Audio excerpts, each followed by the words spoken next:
Foi. Todas as zoadas possíveis. Começa com oi, tudo se ajusta. Tudo certo.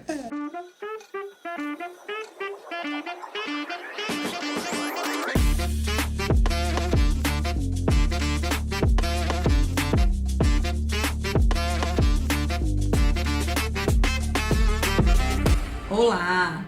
Bem-vindo a mais um episódio do podcast Além dos Autos, podcast da Ampem, que vai te levar a conhecer um ambiente jurídico muito além dos processos das salas de audiência.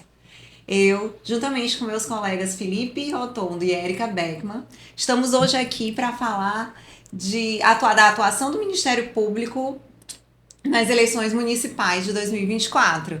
E para isso nós vamos receber hoje o promotor de justiça, promotor eleitoral, exercendo, a função de promotor eleitoral, auxiliar em colaboração com a Procuradoria da República Eleitoral, não é isso? E ele é o nosso SOS, é o dono do celular mais cogitado nos anos eleitorais, Pablo Bogea. Seja bem-vindo, Pablo. Muito obrigado, Lício. Obrigado, Felipe. Obrigado, Érica. Muito bom estar aqui para a gente poder tratar desse tema tão bacana. Hoje a gente está num tempo, Pablo, em que a gente está vivenciando muitas fake news, a polarização política, e fica ainda mais evidente a atuação do Ministério Público e se destaca como fundamental, no fim de defender a democracia do nosso país e assegurar que as nossas escolhas, os nossos representantes, seja efetiva. Então, para a gente entender um pouco dessa atuação, eu queria que tu começasse explicando para a gente como é a tua função e o que o promotor eleitoral hoje faz. Olha, o Ministério Público Eleitoral ele não existe enquanto uma instituição autônoma que tenha um corpo funcional próprio, orçamento próprio, uma estrutura própria, patrimônio próprio, como é a Justiça Eleitoral, que tem os seus prédios, seus cartórios, seu corpo funcional. Então, o Ministério Público Eleitoral ele é a conformação do Ministério Público Federal e o Ministério Público Estadual. Então, a chefia cabe ao procurador, em âmbito nacional, cabe ao Procurador-Geral da República, na qualidade de Procurador-Geral Eleitoral, e nos estados são os Procuradores da República, que ocupam o cargo de Procurador Regional Eleitoral, e eles são os chefes do Ministério Público Eleitoral nos estados. Nas zonas eleitorais, somos nós, promotores de justiça, portanto, o Ministério Público Estadual. Então, nós temos o quê? Duas instituições trabalhando conjuntamente, e muitas das vezes nós falamos de duas instituições que têm estruturas diferentes, atos normativos distintos, corpo funcional absolutamente diferente. Então essa interlocução, ela nem sempre acontece de uma forma tão tranquila, tão suave.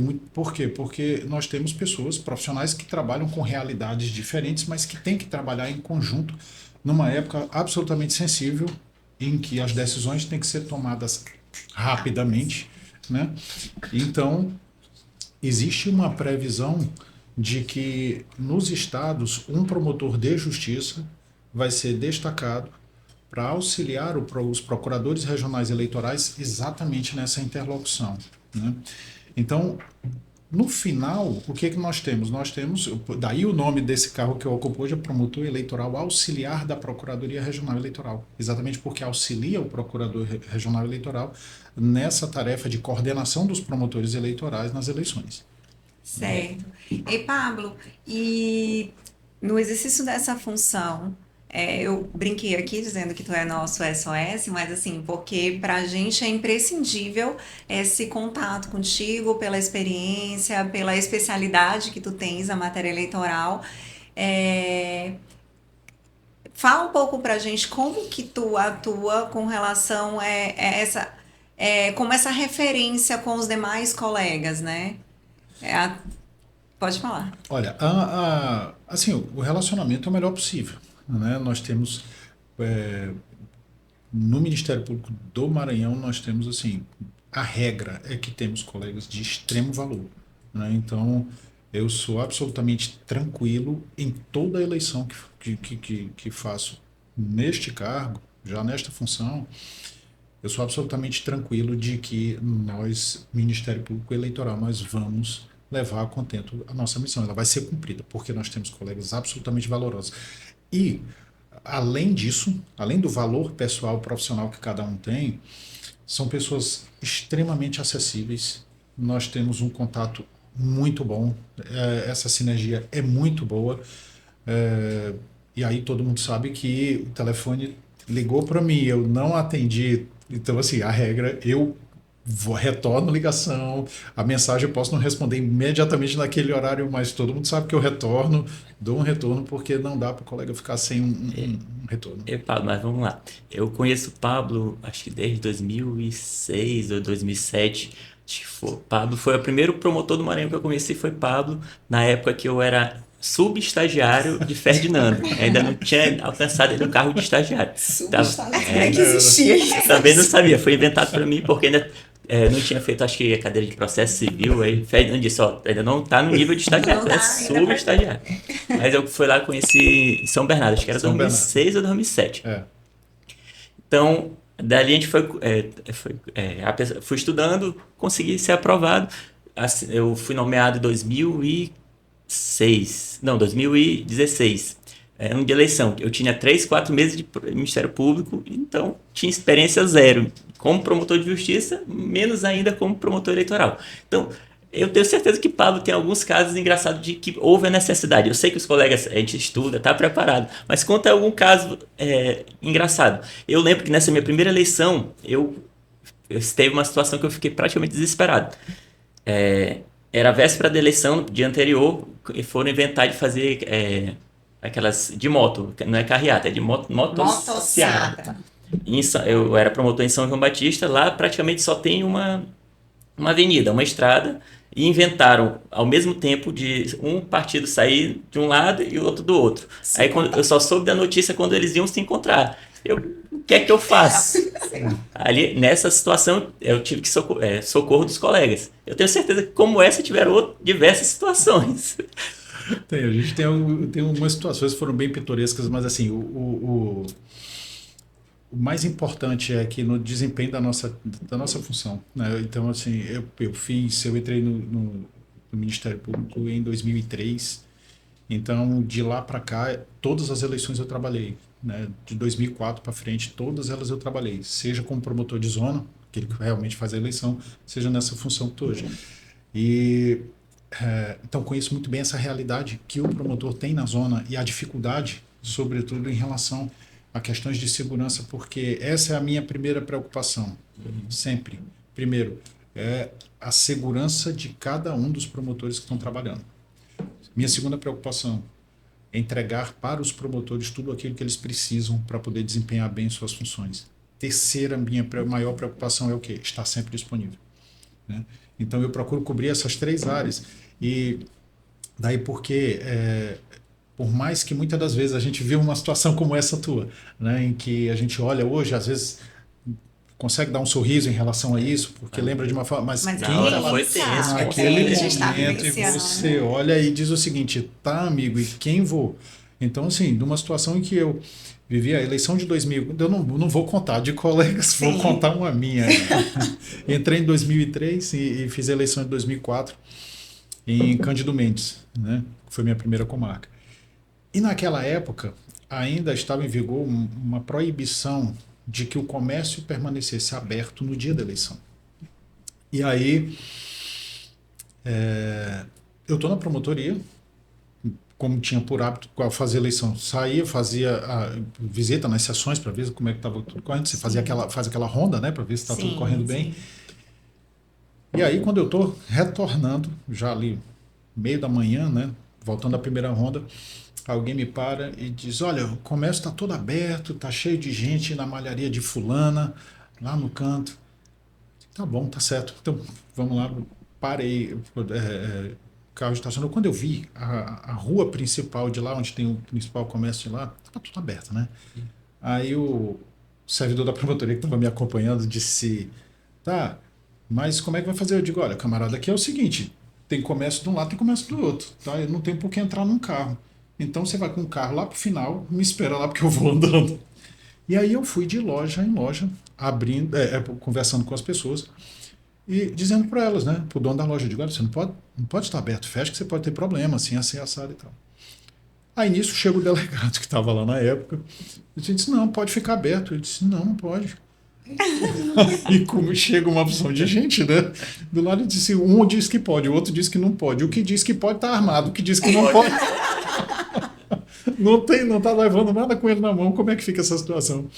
E aí, só que o delegado estava assim, ele estava, na verdade, era enganado com a situação. Sim. Né? E ele disse, não, doutor, pode tal. Eu digo, doutor, não pode.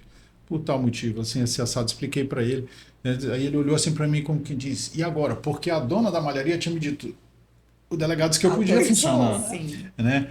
Eu disse, tá, mas então agora você já está sabendo que não pode, se o delegado falou, tudo bem, mas agora vamos fechar. Aí ele olhou para mim e disse, e agora? Eu digo, agora nós vamos nos dividir, eu fico com esse lado da rua, você vai para o outro. Porque esse é o grande problema, é porque muitas das vezes você tem que ter aquela presença de espírito para perceber o momento em que você dá o comando e tem condição de executar.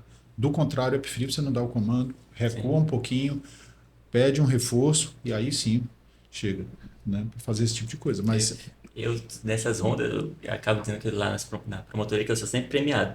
Eu normalmente gosto de ir com carro, não o meu carro, eu peço um carro emprestado de alguém conhecido e vou com um carro diferente.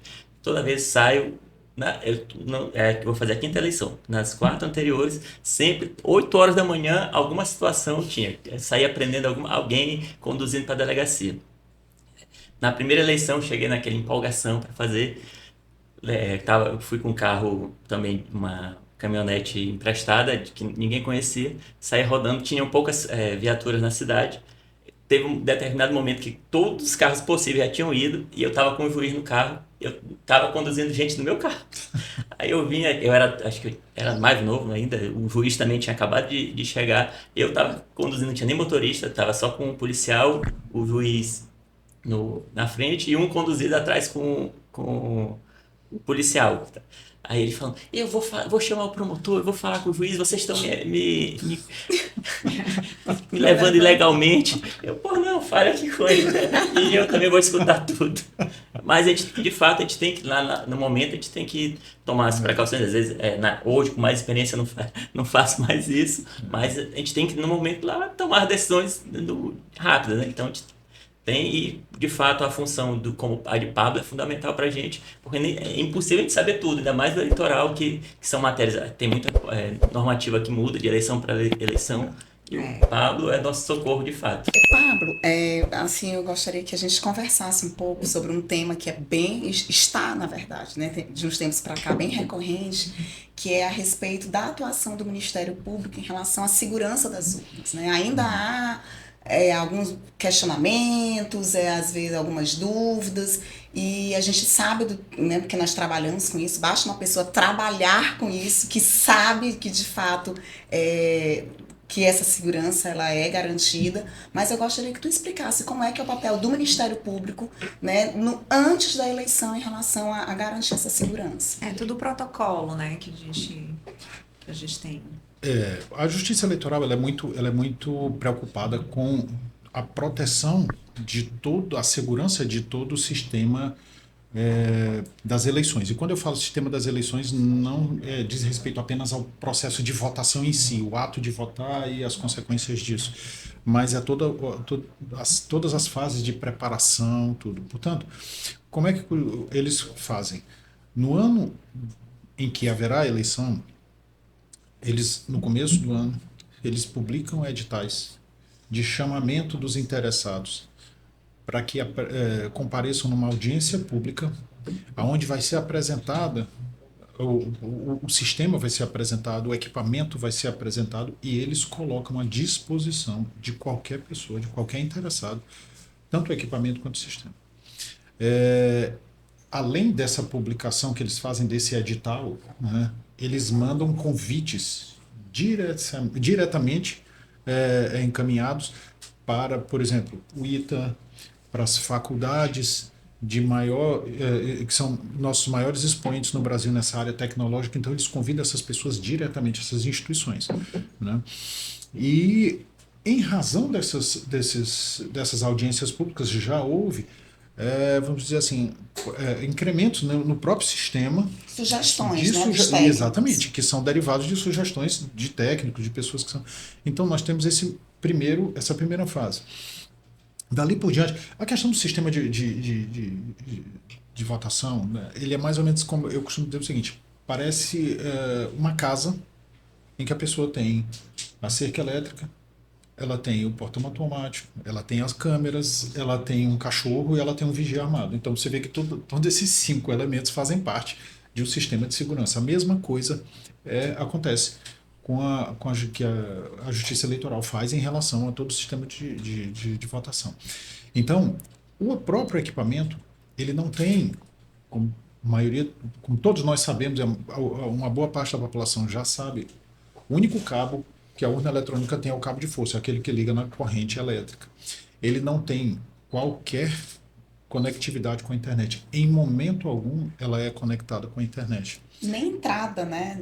Nenhuma entrada para cabo, para equipamento. Não tem. Ela tem apenas esse cabo que é ligado na corrente elétrica. E quando ela é ligada no dia da votação, né, ela imprime o boletim, que chama de zerésima, é um boletim de urna preliminar, é zerésima porque tem que constar o nome de todos os candidatos, com a quantidade de votos que esses candidatos têm, uma vez que ninguém votou ainda, né? Então, o adequado é que esteja ali com todo zero. Tá? E ao final da votação, ela imprime tantos quantos boletins de urna forem solicitados pelos candidatos, pelos representantes dos partidos, coligações e federações. Então, assim, pelas pessoas que têm uma previsão legal de ter o interesse de ter aquele documento ali.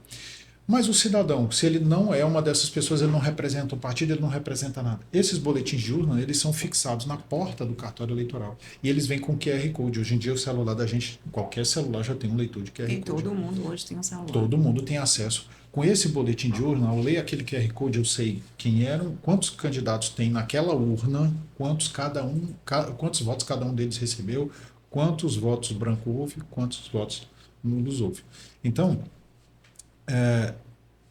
em relação a isso, nós temos um funcionamento que prova que a urna, antes de receber o primeiro voto, ela estava toda zerada. E ao final, nós sabemos o quantitativo que tem. Então, nesse contexto do processo de votação, não tem como você ter uma fraude sendo operada ali. Até na eleição de 2020, né, a partir de 2022, vamos colocar dessa forma, as urnas passaram a ser auditadas nas sessões antes da primeira votação, né? Então você tem ali todo um processo de auditoria naquela urna que é acompanhada por todo aquele que é interessado. Fiscais de partidos, os próprios candidatos e tudo. Então, essas é um processo que acontece, nós chamamos de processo de votação paralela. Como é que funciona isso? Todas as urnas já foram inseminadas, que é a colocação na memória da urna do nome dos candidatos, respectivos partidos, né? E nesse processo de inseminação, né, o Ministério Público também participa, né, para fazer a verificação da regularidade desse processamento. As urnas foram despachadas para o estado inteiro, já está cada urna no seu local de votação. Quando há o sorteio, quando acontece o sorteio no sábado que antecede o domingo da votação, nós temos o sorteio, são sorteadas X urnas no estado. Já fui premiada com esse sorteio. Com coisas boas, não é? Mas esse tipo de coisa. Eu já fui buscar a urna de helicóptero lá ali em Santa Inês. Então, ali, você tem situações... Essas urnas, elas são buscadas lá no interior, elas vêm para cá um dia antes, e elas são auditadas. Tá? Nesse processo de auditoria dessas urnas, ele acontece no próprio domingo, ao mesmo tempo em que a votação está acontecendo no Brasil inteiro, cada TRE do Brasil está fazendo o seu processo de auditoria paralela. Nesse processo de auditoria, que também pode ser acompanhado por qualquer pessoa, qualquer interessado, o Ministério Público participa. De 2012 para cá, quem tem sido o fiscal, o representante do Ministério Público tem sido eu. Em anos anteriores, sempre houve um membro do Ministério Público fazendo, além de todo o suporte que é dado aos promotores, também tem esse trabalho na auditoria paralela. Então, o que você tem hoje é um sistema que é seguro, né? Ele do início ao fim, diferente do que foi falado recentemente, ele do início ao fim, ele é auditável, tá? Então, nós, assim, a não ser que o que se tem o que se tinha até então era uma crença muito forte na segurança desse sistema e que, em razão de algumas alegações que não se comprovaram, né, isso começou a ser corroído. Essa confiança que o brasileiro tem começou a ser corroída em razão de argumentos que sequer se comprovaram como verdadeiros, né? Então, sempre naquele negócio, todo equipamento é possível de fraude, tudo, bom, né? Em tese a gente fala e tudo, mas na prática você chamando uma pessoa e entrega um equipamento, entrega um sistema e diz agora você fraude para mim, me mostre qual é a vulnerabilidade do meu sistema. A única momento tenso que eu tenho não é pelo sistema em si, é pelas peculiaridades que a gente tem no estado. A última eleição que eu fiz, e provavelmente vou fazer a próxima em Arame, o povoado mais distante tem 84 quilômetros da sede, no meio de morro, sem estrada de chão. Então, o período em que demora, normalmente a última foi 2 horas e pouco, do transporte. Para mim é o único receio, porque como não tem o acesso é difícil, para ser mais rápido possível, eles contratam, a Justiça Eleitoral contratam normalmente um motoboy para buscar. Eu só fico tenso dele sofrer um acidente ali, eventualmente o disco lá, o flash, ser perdido, a memória. Mas, fora isso, eu nunca tive nenhuma desconfiança. E assim, acho interessante a gente falar que algumas pessoas ainda falam assim, então a fraude ela não vai acontecer na urna, porque não tá conectada à internet, mas pode acontecer na transmissão dos dados, né? E aí eu lembro que, pelo menos nos municípios pequenos, como toda urna tem o BU, geralmente municípios menores, eles acabam sabendo do resultado antes da transmissão para o TRE. Porque todos os fiscais já saíram atrás dos seus boletins, já fizeram suas contagens, já sabe quem ganhou na cidade. Então, se tivesse tido em algum desses momentos um resultado diferente, essa notícia já tinha chegado para a Justiça Eleitoral, né? Já. E assim, para você ter uma ideia, por exemplo, o BU, ele vem com aquele QR Code. Então, ali você lê, você sabe a quantidade de votos que cada candidato teve. Esse boletim de urna, passado determinado tempo, a Justiça Eleitoral, ela publica cada boletim de urna do país no site do TSE. Então, por exemplo, se eu tive acesso a um boletim, eu enquanto cidadão... E arquiva durante, acho que 5 anos, né? Fica arquivado durante 5 anos. Então, você tem o quê? Eu sou um cidadão preocupado com uma potencial fraude acontecendo ali no meu município. Então, eu vou lá, faço a leitura daquele QR Code num determinado boletim de urna, espero o tempo. Então, eu tenho toda aquela informação daquela urna. Espero um tempo. Na hora que sai a publicação no site do TSE, eu vou buscar Estado do Maranhão, zona número tal, seção número tal, o boletim de urna de lá vai estar publicado. Então, lá vai ter que constar exatamente o mesmo número de votos que tem no meu celular, porque eu li o boletim de urna lá no interior. Então, você tem é aquela velha história. É a Justiça Eleitoral o tempo inteiro chamando fiscais, chamando auditores para poder fazer essa verificação. Me passa é o que a gente acaba tendo também, não só na Justiça Eleitoral. Nós que somos promotores de justiça, atuamos lá com o cidadão. Às vezes o cidadão reclama demais e acaba não exercendo os seus deveres como cidadão. Sim. Tu falou uma parte que ele pode fiscalizar as urnas, mas além de fiscalizar as urnas, qual é o papel do cidadão no processo eleitoral como um todo? O que ele pode fazer para contribuir com o processo eleitoral? Com a lisura, né? Olha, eu acho que o cidadão tem um papel absolutamente fundamental em tudo isso, né? Porque uma vez que você tem um sistema que é seguro do início ao fim, né? Que além de tudo nos dá um resultado extremamente rápido, né? Você tira a possibilidade, o que acontecia há 40, 50 anos atrás, que era de uma fraude de uma urna. todos nós que estudamos direito, ou qualquer pessoa que viveu eleição sabe do que é emprenhar a urna, do que é você substituir uma urna de lona por outra, coisa dessa natureza. Então, como nós temos agora um sistema mais seguro, a fraude ela passa a acontecer antes. E a fraude não é mais no sistema de votação. A fraude é na vontade do eleitor, é a compra do voto. Né? Então aí você tem o próprio eleitor se permitindo fazer parte dessa fraude a partir do momento em que ele vende o voto, pelo que quer que seja que ele receba em troca. Né? Então o primeiro aspecto que o eleitor tem que ter consciência é exatamente esse, né? Que ao trocar o voto por qualquer coisa que ele receba, uma promessa que seja, algo vazio ainda que seja, mas o fato é que ele se comprometeu a votar num candidato em troca de algo que lhe foi prometido. Ele não tem outra forma de você interpretar isso. Ele faz parte, sim, de todo esse sistema que ele mesmo depois reclama. Né? Porque ele colabora, ele é uma das Ajuda pessoas... a alimentar o sistema. Exatamente. Né? Exatamente. Então nós temos, nesse primeiro contexto, é isso. No segundo, o eleitor é aquela pessoa que traz para a Justiça Eleitoral e para o Ministério Público Eleitoral informações a respeito de ilícitos que estão sendo cometidos. Né? Então, seja em propaganda, seja uma conduta vedada, seja um abuso de poder, seja uma compra de voto. Então, seja assim, o que a gente chama a movimentação paralela de campanha, que é aquele dinheiro que transita fora da conta de campanha e que está sendo utilizado muitas das vezes em fins ilícitos, né, durante a campanha. Então, são eles que muitas das vezes nos trazem isso. Né? Então, eles têm também essa... Isso eu acho fundamental, porque eu atuo lá nas marcas onde eu trabalho, fomentando o controle social. Isso. Porque muitas das vezes a gente está lá com um diálogo com o cidadão, ele deposita a confiança dele sempre em um terceiro. Ele acaba abandonando o poder que ele tem. Se o cidadão soubesse o poder que ele tem como cidadão, se ele exercer, fiscalizando, participando de forma democrática de todo o processo eleitoral,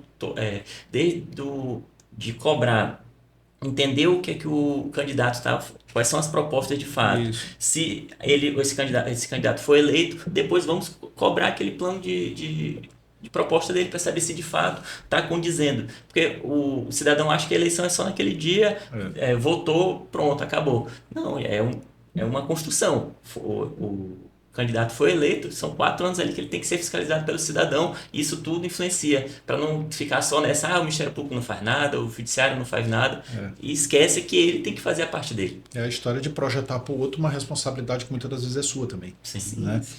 Então, assim, você falou mudança legislativa que acontece, é corriqueiro dentro do direito eleitoral. Eu costumo dizer o seguinte, que o direito eleitoral é aquele onde você tem a segurança jurídica ela é a menor possível, porque você tem alterações não só normativas, mas também de entendimento jurisprudencial. Acho que são os autores que mais ganham dinheiro, porque de 2 em 2 anos precisam publicar. Às vezes até antes. O pior que não, o pior que não, tem autor que é amigo meu que ele disse que era assim, por exemplo, recentemente o próprio Supremo voltou atrás numa liminar que havia concedido a questão de partidos. Aí o livro dele ficou desatualizado. Não, foi o que ele disse. Ele disse, olha, se eu pudesse atualizar online, eu não ia fazer outra coisa na vida. Né? Então, de fato. Então, assim, você tem, por exemplo, uma alteração que foi muito boa. Passou a ser exigido dos candidatos majoritários, no caso de prefeitos, que apresentem o seu plano de governo, junto com o pedido de registro de candidatura. E aí o que foi observado na eleição anterior? Você tinha candidatos que buscaram o plano de governo de Minas Gerais, do Tocantins. Não, e o detalhe foi o seguinte, teve um que não mudou nem o brasão do município. Então, assim, você tem... Por quê? Porque não há uma preparação dos próprios candidatos. Você não tem uma preparação por parte deles. Né? E aí, cabe a quem desempenhar esse papel de preparação desse pessoal, porque afinal de contas, uma vez eleitos, eles vão estar lidando com a vida de todo mundo. Sim. Né? Então o eleitor falta consciência, falta para o candidato também. Né? Então assim, nós temos toda uma dificuldade, nós que somos promotores eleitorais, nós temos toda uma dificuldade de transitar em meio a tudo isso, querendo que todo mundo respeite as regras. Né? Então por isso é que é aquela situação, numa comarca onde o promotor ele tem que ser mal querido, pelo menos por uma parcela, Sim. né? Porque... Não dá para agradar todo mundo. Exatamente. Nós somos os auditores de todo mundo. A verdade é essa, né? Eu digo o seguinte: você tem. Qual é a pretensão do partido numa eleição? Eleger o seu candidato. Qual é a pretensão do. E aí, quando eu falo partido, é coligação, federação junto. Quando você tem qual é a pretensão do candidato? Evidentemente que é vencer. Sim. A justiça eleitoral, ela administra todo o processo da eleição. Qual é o objetivo do cidadão? Ele ver o seu candidato eleito. Qual é o objetivo do promotor e da promotora eleitoral? É que não interessa quem seja o candidato, Exato. mas que quem vença respeitando as As regras. regras. Certo? Isso. E por isso é que nós somos todos. Repare que eu falei de todos são fiscais. Nós somos os únicos que são absolutamente imparciais. Para nós não interessa quem vença. O que se quer é que quem vença respeitando regras. Mas isso ainda é difícil do cidadão ainda compreender. Porque a gente ainda precisa evoluir muito. Eu falo isso porque eu gosto de dar algumas... Gosto, né? Não sou de dar palestra, mas vou por conta da função. Já cheguei, a gente colocou 200, 300 alunos, passei lá 2, 3 horas falando sobre cidadania, direitos e deveres, eleição, democracia. Aí quando eu saio, eu vou para casa. Tô saindo, a professora que me convidou, saindo de moto sem capacete. Eu chego, professora, a senhora tá tirando toda a minha moral do que eu falei. A senhora é uma referência. É uma referência. É uma questão cultural, né? É uma questão de educação mesmo que a gente tem que trabalhar. Na base De conscientização é política. fundamental que o processo eleitoral tenha a sua lisura, que a gente trabalhe, exerça da melhor maneira possível nosso papel como promotor eleitoral, mas o cidadão também tem que compreender a importância de fazer a sua parte. Pablo, tu falaste de alterações, né, legislativas que são constantes, e eu acho que um tema que a gente não pode deixar de falar é sobre a participação feminina na política, né? E justamente é uma conquista, né, das mulheres, desde a luta pelo direito de votar e de ser votada, mas justamente por essa baixa representatividade, pelo reduzido número de mulheres como representantes, houve uma necessidade de uma política afirmativa para garantir a efetiva participação da mulher nas eleições, né? Como eu sabia que a gente ia conversar, eu fiz uma pesquisa rápida e vi que nós mulheres atualmente, né, o eleitorado feminino, ele é o maior no Brasil, né? Então somos 52% de mulheres para 48%, né, dos homens. E nesse percentual são mais de 7 milhões a mais de mulheres. Mas, em contrapartida, né, fiz um pequeno recorte, peguei prefeitos em todo o Brasil. E, atualmente, nós temos apenas 11%, 11,8%, se eu não me engano, de prefeitas, né, de mulheres ocupando esse cargo, enquanto 88% são de homens. Lógico que a gente não quer, assim, é difícil que você consiga exatamente a mesma proporção. Mas eu acho que fica muito claro, está muito patente essa discrepância, né, nessa representatividade. Então, assim, em meio a esse cenário, justamente até considerando que o Brasil é uma sociedade plural, e acho que mais do que natural que a gente espere que essa representatividade, ela espelhe essa pluralidade da nossa sociedade, né? Por isso a importância. Mas, com base nesse cenário, Pablo, como é que o Ministério Público ele pode atuar para garantir que essa legislação, inclusive afirmativa, para fomentar essa participação de mulheres, ela possa ser respeitada? E por que esse debate ele é tão importante para o processo democrático, né, na nossa sociedade? Olha, a participação feminina na política, ela passa por alguns fatores a serem considerados. O primeiro, assim, é realmente inexplicável que você tenha uma população... Quando você fala que é 2% né, o percentual de mulheres de contingente populacional, né, e de eleitores, exatamente. A diferença entre homens e mulheres é de 2%. Parece que é desprezível. Dá mas 4, né, na verdade. Quando você joga isso para números, então você vê que é muito superior. né? Mas qual é o grande problema disso? É que aqui no Brasil, apesar de nós sermos, já foi absorvido pelo nosso ordenamento jurídico o Pacto de São José da Costa Rica, aqui no Brasil não se admite uma candidatura sem partido. Então aqui não existe candidatura autônoma, né? Para o bem ou para o mal, esse é o nosso cenário, né? E aí você começa a se perguntar, por que que eu tenho tão poucas mulheres participando ativamente da vida política no Brasil, né?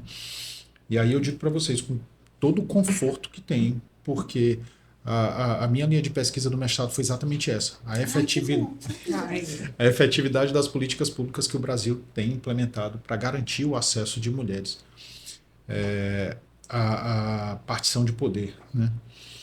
E assim, eu não tenho a menor dúvida de dizer que essa diferença, quando você vê a representatividade, sobretudo em parlamentos, isso, para mim, é diretamente derivado a uma ação predatória de dentro dos partidos. Entendi. Então você tem uma ação intrapartidária, que o ambiente intrapartidário, ele é hostil ao público feminino. Ainda privilegia os homens. Muito, muito. Então, mas aí chega ao ponto do legislador dizer o seguinte, diz, olha, 30% pelo menos. E veja que, mas lá não diz, na lei não diz que é 30% de mulheres. Ia ficar feio colocar na lei, certo? O motivo foi esse, tá? Porque me mostra qual é o lugar do Brasil. E eu não estou falando de estado, eu estou falando de município. Me mostre qual é o município do Brasil onde você tem 70% de mulheres candidatas ocupando vagas de candidatura e 30% homens. Não tem. Não tem. Então, só que tem um detalhe. E não adianta que eu garanta o mínimo de 30% de vagas se eu não garanto dinheiro, espaço na rádio e na televisão. Efetividade disso. Né? Eu ia te perguntar isso. Como a tese de mestrado foi nisso, então talvez tu consiga me responder nesse sentido. Faz quanto tempo, mais ou menos, essa mudança legislativa em que garantiu esses 30%? Você tem. Isso aqui é de 10 anos para cá. De 10 anos para cá. Nesses 10 anos, no cenário político, foi sentida, assim, consideravelmente a inclusão maior, assim, proporcional de mulheres na política? Olha, Alicia, ela vem acontecendo, mas é muito tênue.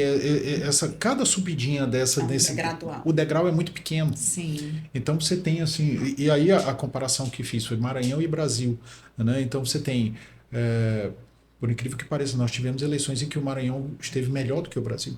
Em termos de percentuais. Exatamente. De feminino. Né? Mas sempre as mulheres ocupando menos espaço do que os homens. Né? Aí a gente chega num ponto em que o que o Ministério Público pode fazer? A nossa atuação, ela vai... E aí eu deixo de fora a questão da conscientização do público feminino. Eu falo mais dentro de um contexto já de processo eleitoral estabelecido. Exatamente. Então o partido vem, apresenta a sua documentação, o seu demonstrativo de regularidade de atos partidários, ele apresenta que nada mais é do que a documentação em que ele prova para a Justiça Eleitoral em que ele satisfaz todos os requisitos enquanto partido para poder disputar as eleições, e ele pede que seja autorizado sua participação na eleição. E aí ali ele tem que provar que dos 100% de candidatos que ele está pedindo registro, pelo menos 30% de mulheres. Sim. Agora, efetivos, né? Antes era só a receita de vaga. Exatamente. Então você tem o quê? Nosso foco tem que ser exatamente nessa contabilidade. Né? Então você tem ali um cálculo aritmético que tem que ser feito para poder verificar. Não adianta apresentar isso, satisfazer isso apenas numericamente. O partido é autorizado a participar, é deferido o DRAP, vai para a eleição, chega lá na frente, aí ele apresenta candidatas inelegíveis, candidatas que abandonam candidatos que não recebem às vezes nenhum voto, né, que a gente tem, candidatas que umas abandonam a campanha, outras nem começam. Sim. Então aí é que criou-se são candidaturas nominais, cumpre a norma, formalidade, né? Exatamente, você cumpre formalidade, você cumpre a norma e fim de papo. Não é assim. Não, só que e aí é que entra a configuração da fraude. Só que a fraude, ela é consequente à votação, ela é após a votação. Nós vamos avaliar depois. Né? Daí porque nós temos no Brasil hoje uma quantidade impressionante de cassação de chapas caindo, deputados, vereadores pelo Brasil Houve inteiro. tive um caso desse, né? De fraude à cota de O gênero. Maranhão diversos. E eu peguei não relacionado à mulher na última eleição, mas a servidores públicos que inventaram de se candidatar só para afastar, receber, não tiveram nenhum voto, ou no máximo tiveram 2 votos ali, só para receber. Isso também é uma burra eleição, a gente tem que também combater fortemente, porque o prejuízo é muito grande para a sociedade. Só para finalizar esse assunto de Pablo, eu acho assim que a participação feminina, ela não só durante esse processo eleitoral, mas também depois, quando ela é eleita, né? Então veio uma alteração legislativa recente, justamente para proteger a mulher, né? Que foi criado o crime de violência política contra a mulher, para que ela possa exercer o seu mandato de uma forma tranquila, né? Sem sofrer violência. E a esse respeito, eu queria fazer assim, um registro assim, com muito orgulho, né, do Ministério Público do Maranhão, que no Maranhão foi pioneiro, a primeira denúncia a ser recebida pelo crime de violência política contra a mulher, que foi do nosso colega Júlio Aderson, lá na comarca de Pedreiras, então fazer esse registro especial. E de uma forma concomitante, o colega Lindenberg, que não era promotor eleitoral, mas ele atuou também na área civil, entrando com uma ação de dano extrapatrimonial contra o município por causa da conduta daquele causador daquela violência política. Então, Maranhão aí entrando para a história, pioneiro. Sim, perfeito. Pablo, um assunto que hoje é muito atual, né, que a gente está vivendo, tu disseste que tu tem já aí 20 anos de Ministério Público, mais de 20 anos, sempre atuando na área eleitoral, e assim, eu tenho bem menos que isso, né, eu tenho metade disso, mas eu percebo já uma mudança significativa no contexto eleitoral depois no mundo digital que a gente tem vivido hoje, né? No mundo das redes sociais, sobretudo nas últimas eleições, a gente tem visto as redes sociais como elas têm guardado um papel fundamental de protagonismo até, né, nas eleições. E junto com as redes sociais, a gente vê a desinformação, as fake news. E assim, qual é a recomendação? Como vem o Ministério Público atuando para controle, para combate mesmo de disseminação, de desinformação dentro de um contexto eleitoral?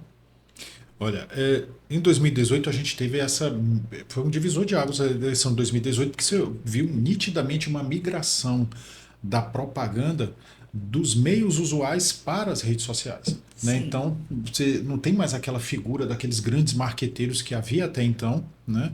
Que os partidos tinham contratos multimilionários com esses profissionais. Né? Então, você viu com muita nitidez isso a partir de 2018, isso foi diminuindo a ponto de quase hoje você não vê tanta propaganda da forma como era. Quem fez as eleições anteriores entende. E era como você tem nas redes sociais um canal imediato de disseminação de informações, então era algo absolutamente natural que também com ela a mentira que corria boca a boca nos municípios migrasse também para a rede social. Então, embora a gente entenda que mentira sempre houve, a fake news nada mais é do que isso, né? Mas o fato é que... Proporção. Exatamente. O problema é em que ponto essa mentira desequilibrou a disputa. Né? É isso que eu preciso olhar enquanto promotor eleitoral. Né? Ela foi bastante para influenciar o eleitorado em prejuízo de determinado candidato. Né? Então, sim, aí eu preciso fazer uma investigação mais detalhada, identificar os responsáveis, o que nem sempre é tão fácil. A maior preocupação, embora possa parecer essa, mas não é essa a nossa maior preocupação. Porque o que é a fake news? Nada mais é do que uma invenção de um fato que aconteceu, você distorce um pouco. Né? Sim. Você tira do âmbito da verdade. Mas a maior preocupação hoje, e eu digo no Brasil inteiro, porque tenho contato diário com os coordenadores eleitorais de outros estados, é a utilização das deepfakes. Né? Sim. E aí, até o dia de ontem, era apenas um temor, agora já é um caso concreto. Nós tivemos o primeiro caso conhecido entre nós, assim, o coordenador do Ceará trouxe para nós. O primeiro caso não foi no Maranhão. de deepfake, não. Então, assim, você tem lá. Depois eu te mando, eu tenho. Tu que gosta dessas coisas, Felipe, eu vou te mandar. Então, assim, são coisas que. O que ele diz, o fato aconteceu. Mas não é essa pessoa que está falando ali, que você está vendo na imagem, não é ela que está falando. Né? A inteligência artificial agora imitando a voz de outro, o rosto, tá muito difícil. Exatamente. Então, daí aí a gente. É o que eu falo, às vezes o povo fica questionando a questão da segurança da urna e tal. Eu falei assim, gente, a questão anterior, ela tá muito mais grave. É muito mais Exatamente. grave, ela leva você a cair no erro fácil, Exatamente. principalmente com a tecnologia que a gente tem, E aí, o que sendo usado para o mal, né? o que a Justiça Eleitoral tenta fazer? Regulamentar. Só que regulamentar é fácil, você coloca no papel uma regra, a questão é em que momento eu vou efetivar isso, sabe? E aí tem todo aquele contexto. Então, por exemplo, é obrigatório, não é permitida a utilização de inteligência artificial na propaganda, desde que eu informe o eleitor de que eu estou utilizando inteligência artificial. A letrinha. É aquela bula de colírio, né? Que você precisa de uma lupa.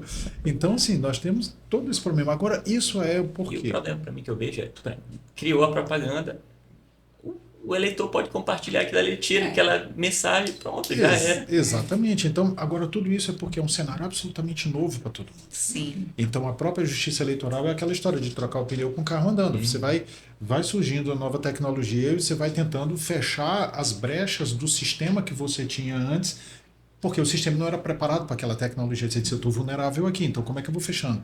Então, a expectativa é que daqui a 2 eleições você tenha já um sistema mais protegido contra isso. Vai aparecer uma outra tecnologia que vai tornar esse sistema de proteção já obsoleto. E a vida da gente vai sendo assim, né? Existe alguma ferramenta assim que o eleitor possa utilizar para identificar se é verdadeiro ou falso aquela informação ali? Tipo um tirateima? Olha, Em massa, é quase impossível isso acontecer.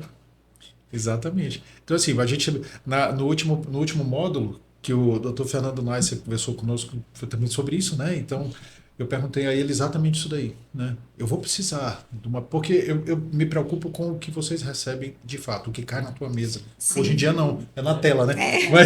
Tá? Então você tem uma representação lá em que o cidadão está alegando, o autor está alegando que aquilo ali foi uma deepfake, que aquilo dali foi manipulado e etc e tal. Eu perguntei para ele, tá, e o promotor numa situação como essa vai fazer o quê? Ele vai pedir uma perícia? Ele disse, olha... Até o Dá resultado tempo. chegar. Exatamente. Então o que ele disse? Ele disse, olha, às vezes não é necessário. Porque às vezes você prestando atenção, você percebe, por exemplo, linhas de expressão e etc. Ou seja, a gente vai ter que, nós, enquanto promotores eleitorais, nós vamos ter que entender algo além da lei. Do direito. Além dos autos. Além dos autos, exatamente. E olhar, né? Ter esse olhar clínico, porque para você perceber se está manipulado ou não um vídeo. Exatamente. Né? É bem complexo. Exatamente. E Pablo, e assim, no dia da eleição mesmo, como é que o promotor de justiça, qual a importância, né, do papel e como é que é essa atuação do promotor de justiça e qual o auxílio que ele tem lá naquele dia, no dia da eleição, né? Quais os outros órgãos que estão ali para auxiliar e para garantir essa segurança que tu tanto falaste que a importância, né, de garantir que o promotor esteja seguro para exercer o seu papel. Que a gente tem casos de fato que promotores de justiça já estiveram em situações perigosas aqui no Maranhão, né? Sim. Até tive um caso com a sua digníssima, né? Lá em Monção, se eu não me engano, em 2008, a juíza que eu trabalhava, ela estava grávida, de 8 meses, se eu não me engano.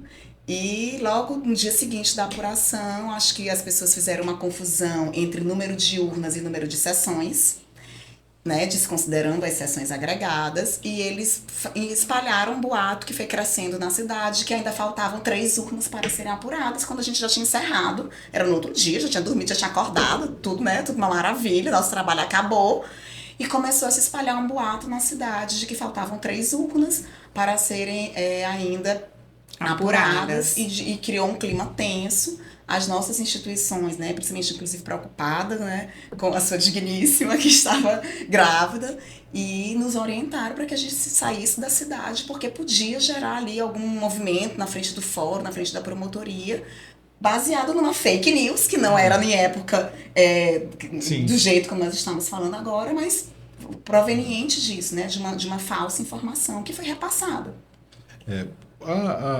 O TRE tem o Gabinete de Segurança, né, formado por representantes do TRE, Ministério Público, eu estou lá nesse gabinete também, e as forças de segurança. Quando falo forças de segurança, não só a Força Armada, então a ABIN faz parte também, então nós temos todo um trabalho de inteligência que é feito. E a divisão da Força de Segurança propriamente dita no interior, ela obedece a alguns critérios. Dentre eles, aqueles que são considerados locais onde já houve problemas antes e que precisam, por exemplo, da Força Nacional de Segurança. Então vai o Exército para lá, a Força Federal vai para lá. Aonde vai a Força Federal, aonde vai o Exército, já diminui um pouco o contingente de policial militar e de policial civil. Então você vai fazendo uma distribuição conforme a ABIN fez o levantamento no Estado, esse levantamento já está feito, para ver aonde é melhor empregada essa força. O promotor, de regra, o que se espera, né? Fazer aquela fiscalização de rua, você vai até uma sessão, você faz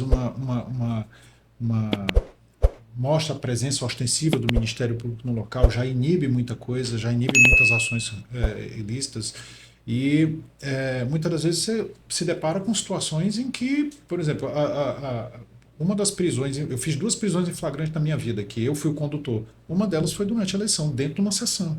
Então você tem situações em que se eu não estivesse ali, né? Então você tem situações em que a nossa presença ela é importante, só que eu tenho que pensar muito antes de tomar determinada atitude. Certo? Então a nossa segurança ela é garantida por pessoas que estão lá com esse propósito. Você tem os policiais que estão lá com esse propósito. Então, ao fazer essas diligências, tome o cuidado, tome a cautela de se fazer acompanhar por um policial. Né? E isso aqui também dá, não só para a gente, mas também para o cidadão, né? Que ele também pode informar alguma situação, mas também ele tem que saber até que momento ele vai. Exatamente. Verificou uma situação que pode configurar algum ilícito, acione a polícia, acione o Ministério Público, não vai dar uma de herói, não. Porque... Não, exatamente. Pablo, a gente tem um quadro aqui que chama Além da Alçada. Certo. E aí a gente vai fazer umas perguntas rápidas para ti, responder com uma frase, uma palavra, já nos dirigindo ao final, né, do podcast, que foi bastante elucidativo, muito bom. Primeira pergunta, um livro que todo promotor eleitoral precisa ter na cabeceira. Precisa ter na cabeceira? Eu gosto muito do O Estrangeiro, do Albert Camus. E um livro que o cidadão deveria ler para entender um pouco de política. Bom, e a gente já fala de cidadão, né? Então, olha, eu acho que você tem muitas obras boas, né, nossa literatura brasileira que falam disso, né? Apesar de ser um pouco refratário para algumas, mas talvez alguns torçam o nariz, mas eu gosto muito da República, do Platão. Perfeito. A eleição mais marcante que você já participou? Deixa eu fazer um resgate aqui rápido aqui.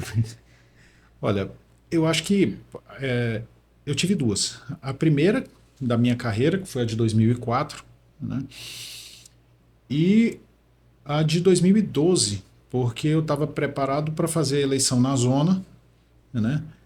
E terminei fazendo a eleição como auxiliar da Procuradoria Eleitoral. Então, eu vivi em 2012 o que eu vivi em 2004. Eu cheguei num terreno novo, com regras novas. 2 mundos. Exatamente, um outro mundo, né? E uma dica para quem quer se candidatar a um cargo político? Isso aí é interessante. Primeiro, né, não entenda que o eleitor é tolo. Não entenda que o eleitor é um analfabeto. Ele pode não saber ler e escrever, mas ele tem sabedoria o suficiente para saber quando ele está sendo enganado.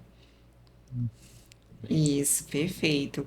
E o que te motiva a trabalhar em prol da justiça eleitoral, no caso? Eu gosto muito. Demais. Eu acho que você ter porque enquanto Ministério Público, nós olharmos que uma eleição ela transcorreu dentro da normalidade, né? É isso que nos dá satisfação. E quando constatado que aquela normalidade era apenas aparente, né, que coisas paralelas aconteceram e você consegue, né, reparar isso, ainda que judicialmente, com cassações de mandatos, eu não vou dizer que isso não dá um prazer também muito grande, não, porque se a nossa missão é primar pela democracia, pela lisura do pleito, não me interessa se eu tenho que brigar por isso, ainda que seja judicialmente, depois eu consigo, né? Perfeito. Pablo, muito obrigada. Fiquei tensa aqui no início, porque recebi uma pessoa que a gente admira tanto, né? Que está sempre pronto e disposto a auxiliar a gente. Eu mesmo já precisei ligar sexta-feira à noite, meu Deus, morrendo de vergonha, mas fui muito bem recebida. Eu já perdi essa. Não tenho mais vergonha de falar com o Pablo. Eu também agradeço muito. O Pablo é uma referência para mim no Ministério Público e espero que esse ano eu não precise ligar para ele, né? Tomara que eu esqueça o telefone dele esse ano. Pronto. Gente, estamos aqui chegando ao final do Além dos Autos, foi mais um episódio e com uma conversa riquíssima com o Pablo e que nos deixa certeza, né, que diante desse cenário de constantes transformações, de ameaça à democracia, o papel atuante, vigilante do promotor eleitoral, ele fica cada vez mais indispensável, né? Então, assim, são os nossos promotores eleitorais que dia a dia estão lá na linha de frente para garantir que as eleições, que nós tenhamos resultado na eleição limpa, eleição transparente, uma eleição justa e que de fato exprima a vontade livre e consciente do eleitor, né?